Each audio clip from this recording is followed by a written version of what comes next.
uh, untuk mengisi uh, mengisi apa yang bisa kita praktekkan dalam kehidupan kita sehari-hari. Sebelum mulai, mari kita berdoa dulu.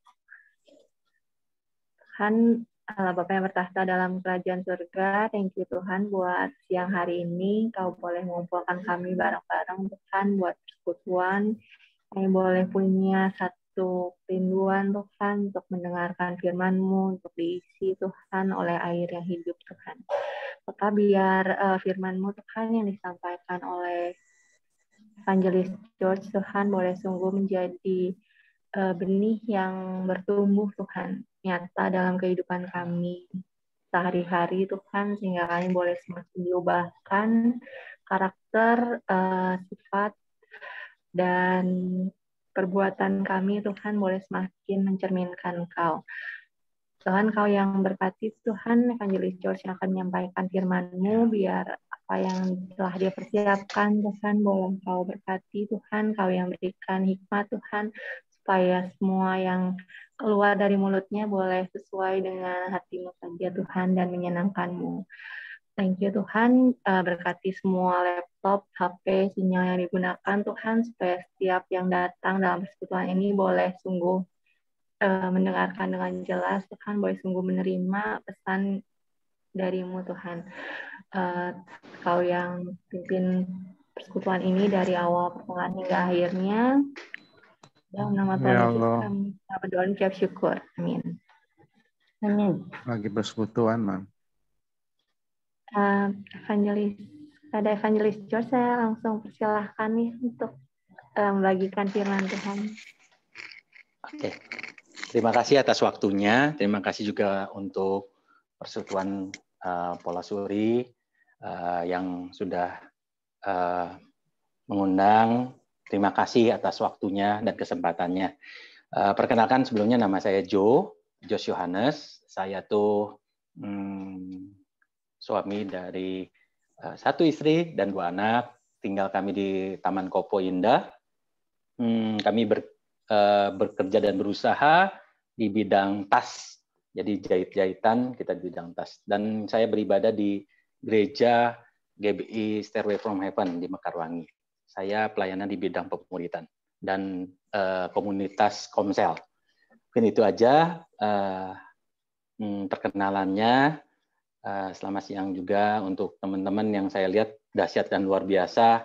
Walaupun siang, walaupun lagi bekerja, tapi bisa berkumpul di sini, itu semua karena kasih karunia Tuhan. Kita langsung aja teman-teman, Bapak Ibu semua, saya diberi tema di masa depan cerah, Bapak Ibu. Saya yakin semua yang di sini dan semua orang pengen memiliki masa depan yang cerah. Tidak mungkin kalau kita ditanya, pengen nggak punya masa depan cerah? Pengen. Dan pasti juga kita pengen ditanya kepada anak-anak, cucu kita juga, pengen nggak nanti masa depannya seperti apa? Pengen cerah dan sebagainya. Pasti semua orang mau dan ingin ke arah sana. Tapi saya berani berkata dalam firman Tuhan bahwa masa depan cerah itu pasti hanya di dalam Tuhan Yesus Kristus, Bapak Ibu.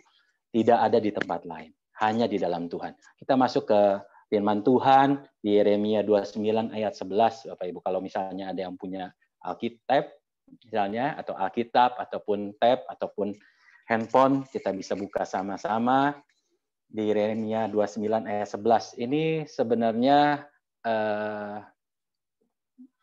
ayat hafalan ya, dari sekolah minggu, semua sering di gereja juga sering dikotbahkan. Tapi kita diingatkan kembali hari ini oleh Tuhan. Saya bacakan ya. Sebab aku ini mengetahui rancangan-rancangan apa yang ada padaku mengenai kamu. Demikianlah firman Tuhan, yaitu rancangan damai sejahtera dan bukan rancangan kecelakaan, untuk memberikan kepadamu hari depan yang penuh harapan. Berapa kali kita dengar firman ini, udah biasa saya mendengarnya. Tapi setelah kemarin saya diberi tugas, untuk persiapan, saya juga baca pelan-pelan Bapak Ibu. Di sini kita bisa garis bawahi bahwa Aku ini mengetahui rancangan-rancangan apa yang ada padaku mengenai kamu. Rancangan itu rancangan yang berasal daripada Tuhan. Jadi sebelum kita dilahirkan pun Tuhan sudah merancangkan kita. Dari bayi pun, dari kecil pun Tuhan sudah merancangkan. Ada rancangan yang berbeda-beda setiap pribadi-pribadi lepas pribadi. Jadi udah ada rancangan setiap pribadi di dalam Tuhan. Tuhan memiliki rancangan itu mengenai kita semua yang ada di sini, Bapak Ibu. Dan firman Tuhan ini saya lihat di judulnya di pasal 29, Bapak Ibu, kita balik lagi. Kalau dilihat judulnya itu surat kiriman kepada orang-orang buangan di Babel. Jadi Bapak Ibu, ini surat Nabi Yeremia memberi surat kepada orang-orang yang mengalami buangan di negeri Babel. Orang-orang itu bangsa Yehuda di negeri di Babel. Dia itu dibuang di negeri Babel. Dia selama 70 tahun di negeri Babel, dibuang di sana bangsa Yehuda itu, diproses Tuhan. Kalau suatu bangsa dibuang suatu negeri ataupun ditelantarkan, itu pasti itu jadi budak. Suasananya tidak enak, situasinya sulit, diperlakukan tidak adil, tidak ada kebebasan, tidak ada waktu yang buat dirinya sendiri, tidak ada kebebasan-kebebasan yang dimiliki oleh bangsa yang dibuang. Apalagi mungkin pengen makanan itu, tidak mungkin. Pasti makannya seadanya. Itu mau makan, silakan, nggak makan, ya berarti pasti kelaparan. Jadi waktu pun seadanya.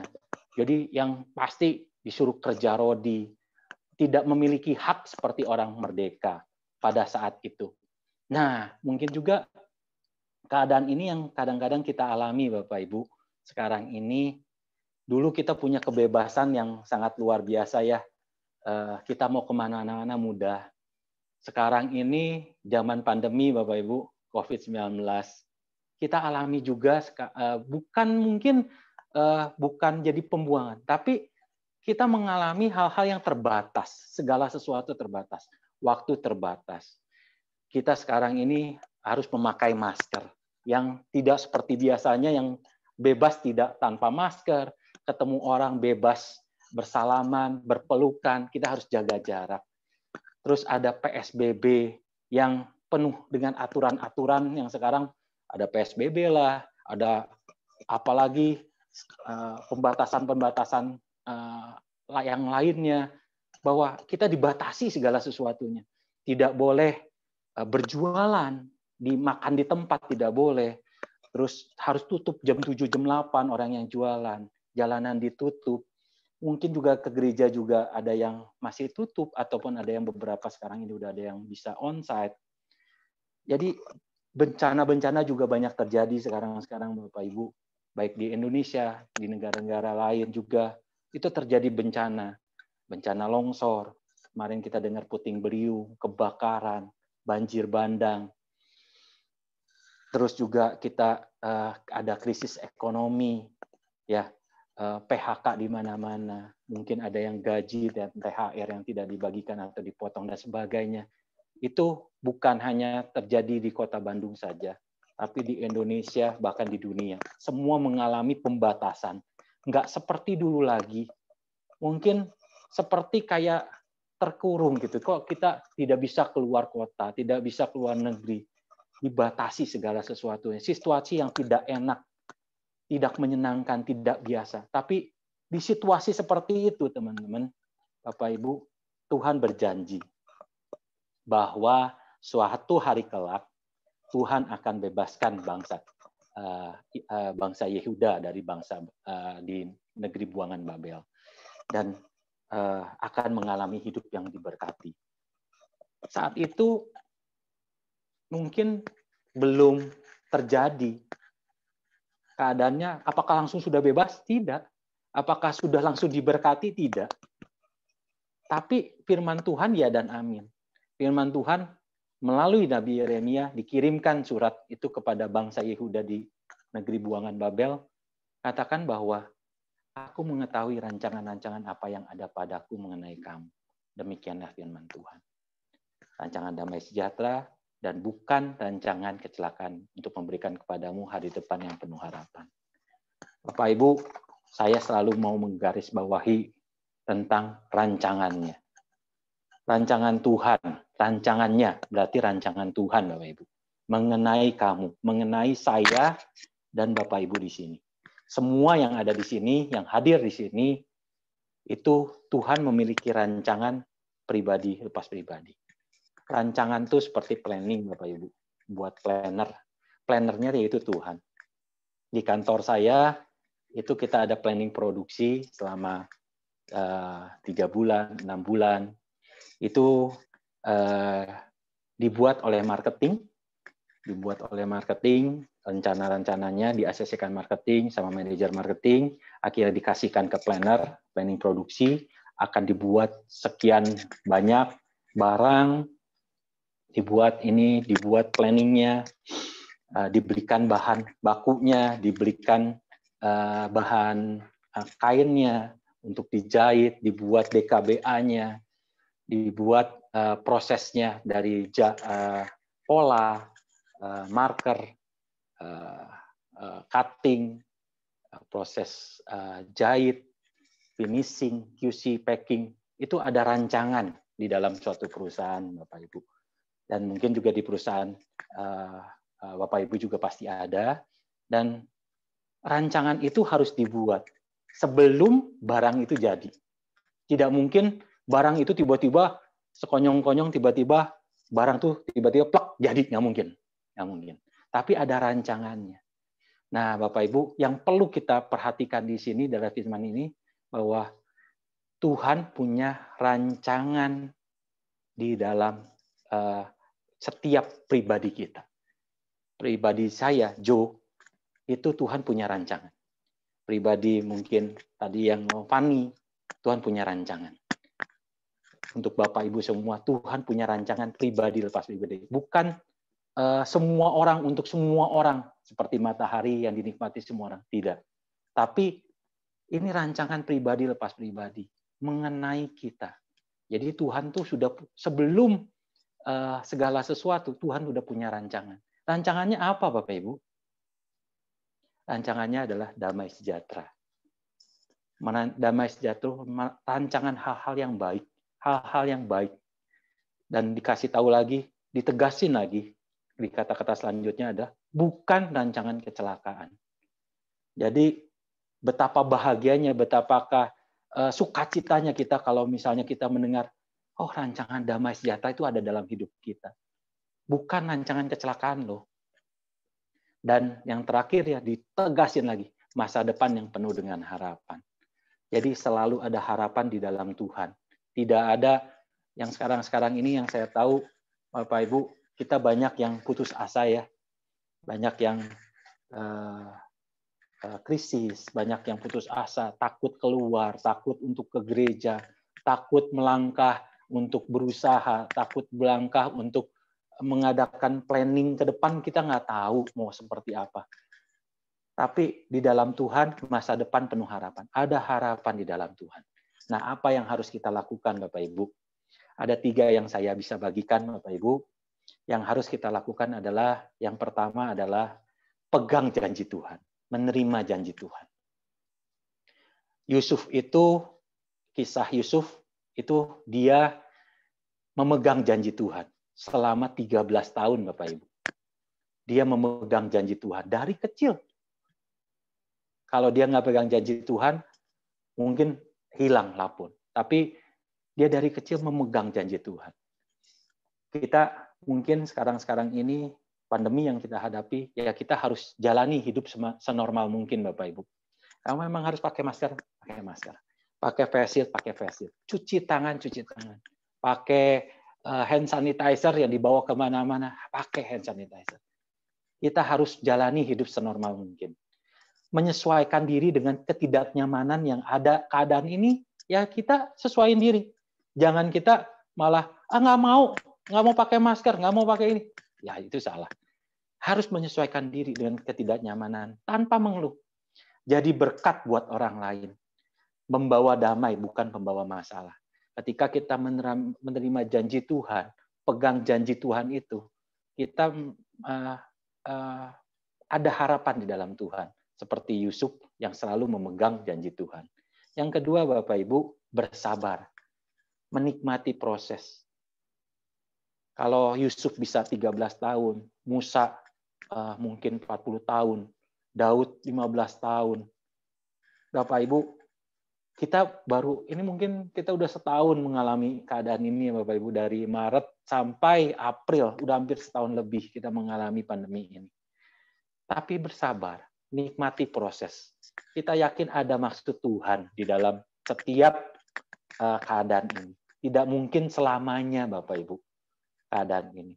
Jadi bersabar, nikmati proses. Ada waktu Tuhan. Mungkin ada lagu ya, waktu Tuhan pasti yang terbaik. Jadi tidak mungkin waktu Tuhan itu salah. Dia tidak pernah terlalu cepat, dia tidak pernah terlambat. Dia selalu pas waktunya. Pas. Rencana Tuhan itu tidak pernah gagal. Tuhan tahu sampai kapan, dan berat yang kita tanggung pun itu Tuhan tahu. Mungkin teman-teman bisa kita baca di 1 Korintus 10 ayat 13 Bapak Ibu. Yang di mana 1 Korintus 10 ayat 13 ini mengatakan bahwa pencobaan yang kita alami adalah pencobaan biasa yang tidak melebihi batas kemampuan, dan yang diberi Tuhan sudah beri jalan keluar. Jadi pencobaan itu pencobaan biasa, pasti semua bisa menanggungnya, dan Tuhan sudah beri jalan keluar. Dan yang terakhir Bapak Ibu, yang ketiga adalah percaya Tuhan Yesus Kristus. Yang pertama, pegang janji Tuhan, bersabar, menikmati proses. Yang ketiga adalah tetap percaya Tuhan. Sampai kapanpun percaya Tuhan. Percayanya berapa persen? 100%. Tidak ada mungkin atau semoga, percaya 100%. Tuhan memikirkan kita tuh secara pribadi lepas pribadi. Karena rancangan Dia, ya dan amin.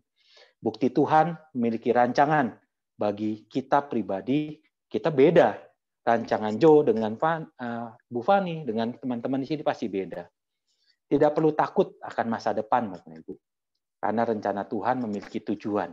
Jadi biarlah Tuhan menyelesaikan tujuan atau rancangan-rancangannya terhadap diri kita.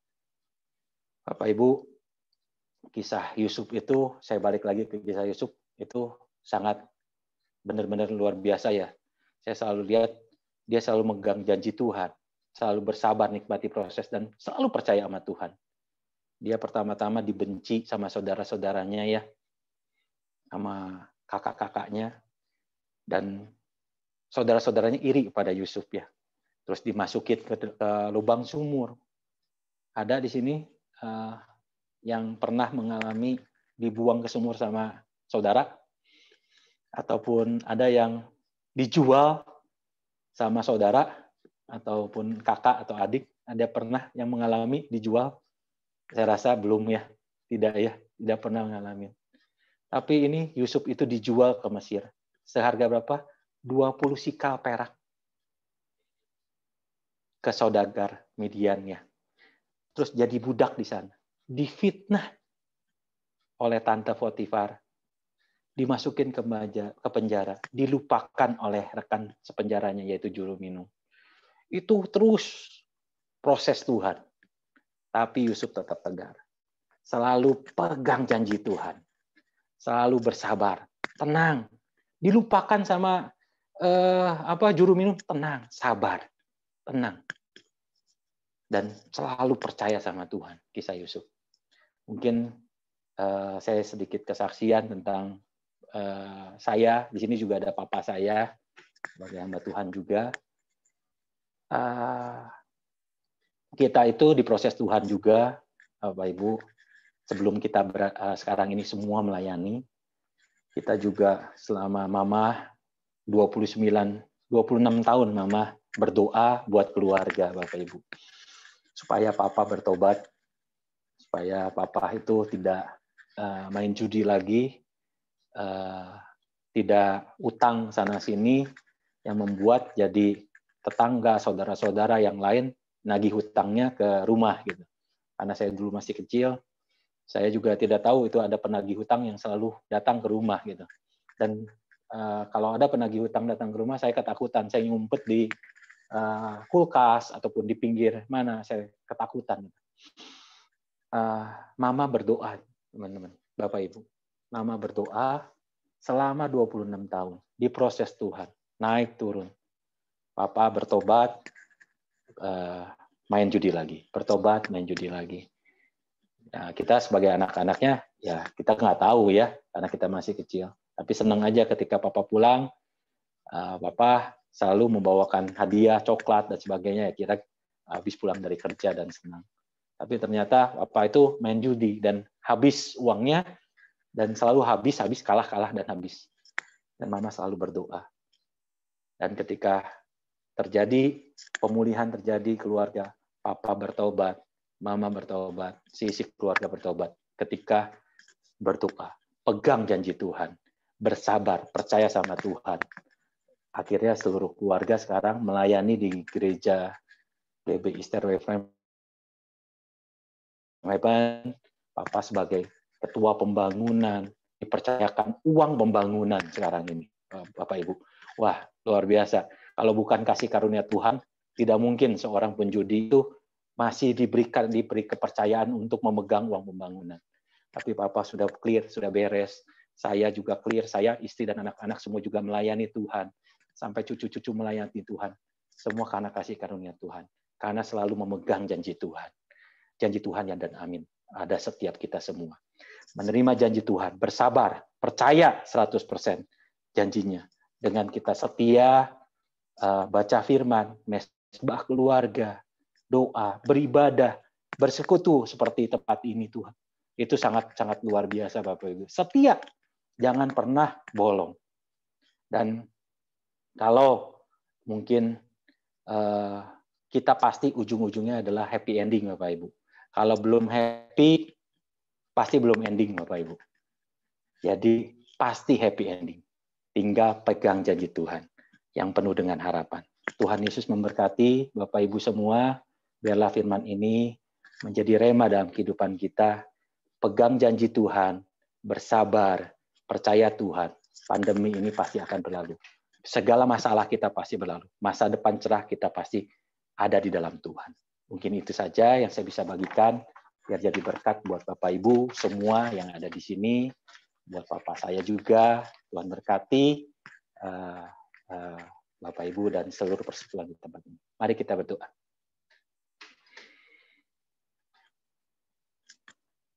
Segala puji, segala hormat, segala syukur, kemuliaan bagi nama-Mu Tuhan. Kami sudah mendengarkan akan firman-Mu Tuhan. Biarlah firman-Mu tertanam di hati kami, di lahan yang subur. Biarlah kami dapat berakar, bertumbuh, berbuah, menghasilkan buah-buah yang manis, dan dapat dinikmati oleh semua orang. Biarlah bukan kami sendiri yang menikmati, atau keluarga kami, tapi semua orang dapat menikmati buah-buah yang manis. Kami menjadi suratan terbuka bagi semua orang dapat menikmati buah kami Tuhan, buah pertobatan kami. Dan kami mengucap syukur Tuhan, ada rancangan yang indah bagi pribadi lepas pribadi dalam hidup kami. Dan terima kasih atas rancangan-Mu itu Tuhan, dan kami pegang janji Tuhan itu. Dengan rasa syukur kami, dengan kesabaran kami, dan dengan kepercayaan kami mau menjalani hari-hari kami bersama Tuhan. Kami tahu Tuhan setiap langkah kami, Tuhan tuntun, Tuhan lindungi, dan Tuhan memberkati. Kami adalah umat yang berhasil, umat yang beruntung. Dan Tuhan memberkati persekutuan Pola Suri, Tuhan berkati Bu Fani dan semua tim yang ada.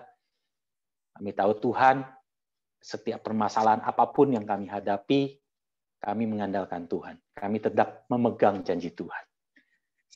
Janji Tuhan ya dan amin. Kami mau Tuhan, akhirnya suatu saat adalah happy ending. Kami mau Tuhan, bahwa semua karena kasih karunia Tuhan. Terima kasih Bapak. Terima kasih Yesus, pertemukan kami di jam-jam berikutnya, di pelayanan manapun. Kami tahu Tuhan, bahwa berkat Tuhan atas kami semua. Tuhan berkati semua tim, semua perusahaan, semua persekutuan, semua yang hadir diberkati Tuhan. Terima kasih Bapak. Terima kasih Roh Kudus.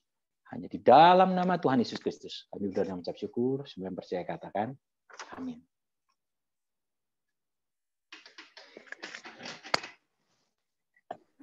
Terima kasih banyak Evangelis George buat firman-Nya, sangat menguatkan sekali gitu ya.